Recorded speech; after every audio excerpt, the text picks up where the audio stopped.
Hi guys, in this lesson I'm going to teach you everything you need to know about integration by parts. Let's get started. Quick note before we move on, something I always like to recap when I teach this subject is to compare it to what we already know from Calc 1 from our derivative point of view. So one of the most basic things about derivatives is the power rule that we see here, and we already know from the end of Calc 1 or the very beginning of Calc 2, depending on what courses you take, that if we perform the opposite, like instead of subtracting 1, we increase it by 1 and we divide it by that, we get the power rule equivalent for the antiderivatives.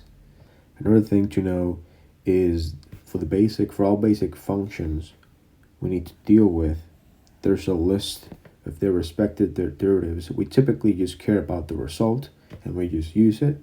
We usually don't care about the derivation.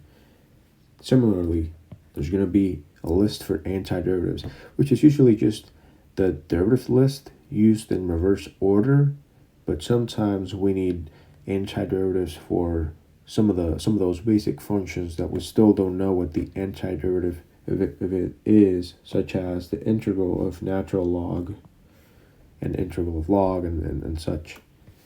Now, when you have two functions that are being multiplied, we use the product rule, right?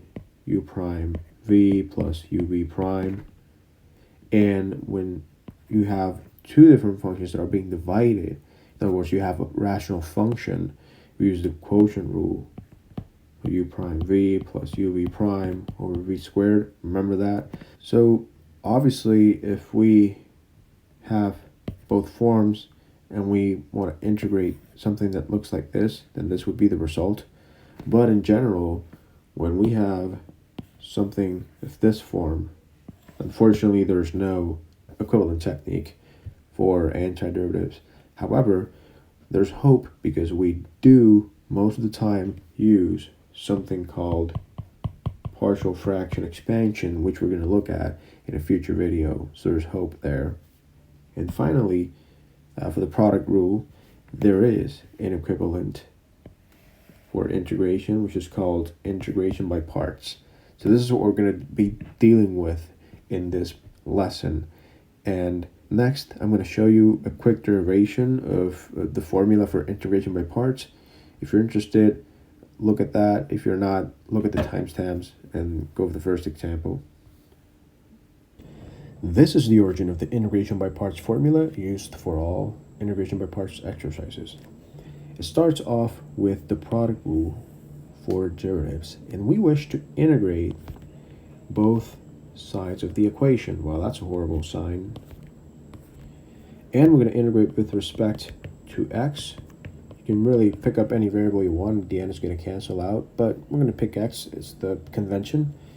And note that we can see v primes and u primes.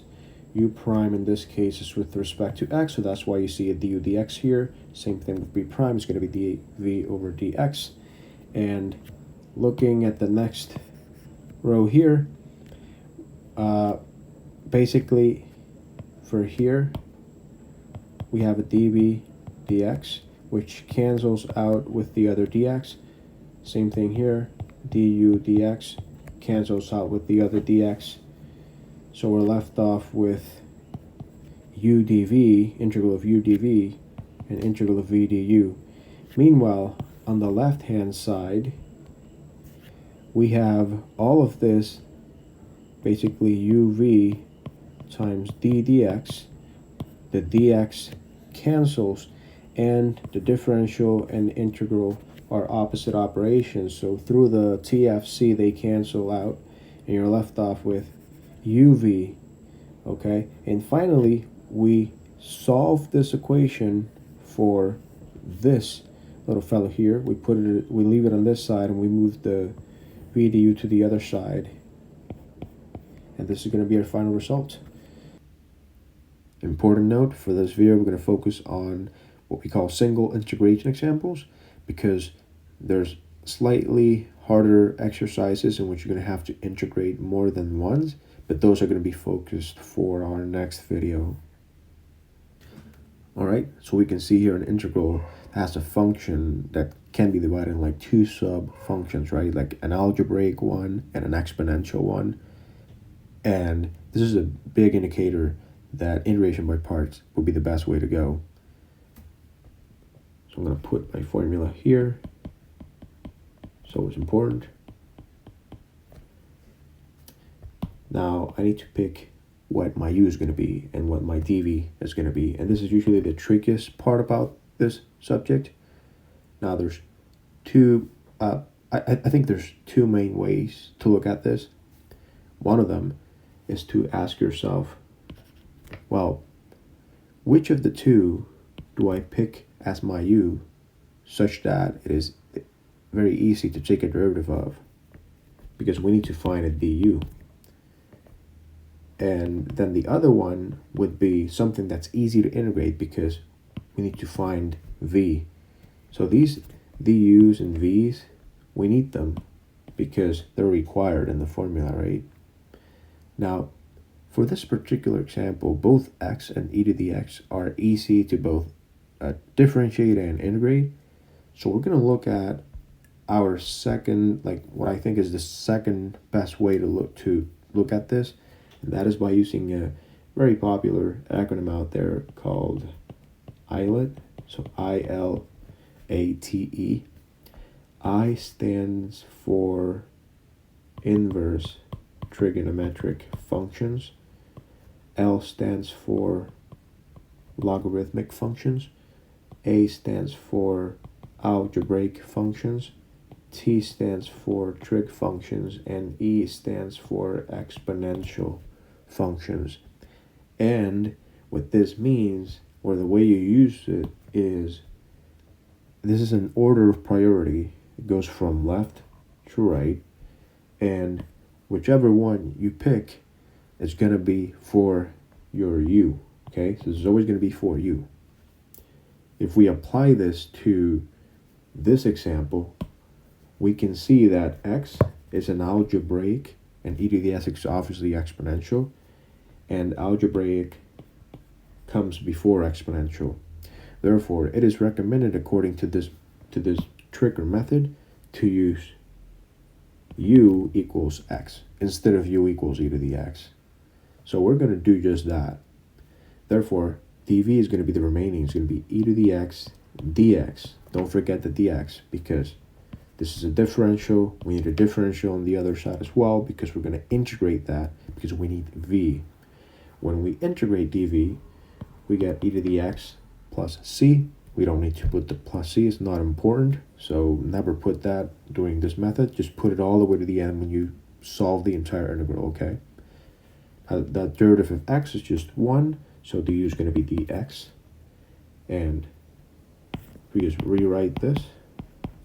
It's going to be uv, so x e to the x, minus the integral of v du, so e to the x dx.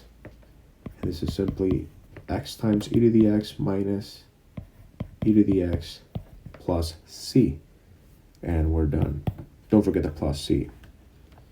This is a great example for two reasons. One is because we only have one function, and second, because natural log of x is like a basic function. We still don't know the antiderivative of it unless you already have it on like an integration table. But this example is going to show you how we can do the integral of this function.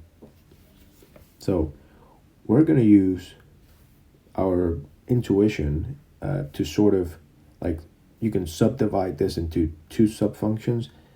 Just technically, one of them can be natural log, and then you can multiply this by 1. There's always a 1 implicitly being there, like being multiplied.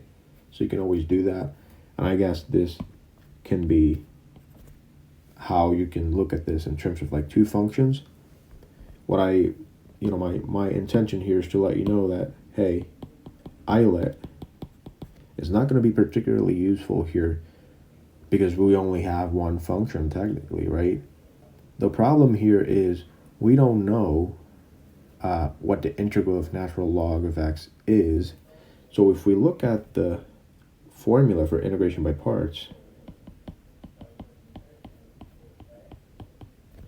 that means that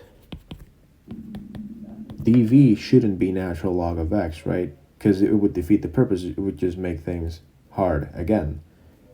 Therefore, my intuition says to me that u should be natural log of x. And then dv just the remaining, dx. Okay? So let's see if we can find out this result by applying this approach. So du, we do know what that is. And v is going to be x. Now, integral of natural log of x is going to be uv. So x natural log x minus the integral of v du. So x times 1 over x dx. We can actually solve this very easily. These cancel, just the integral of 1. So it's just x, and don't forget the plus c. And this is your final result. So if you've been wondering all this time what the integral of natural log is, here's your result. You can put that into your list of integrals, because this is a basic one. Anyway, this is going to be it for this video. Stay tuned for the next video in which we continue on examples.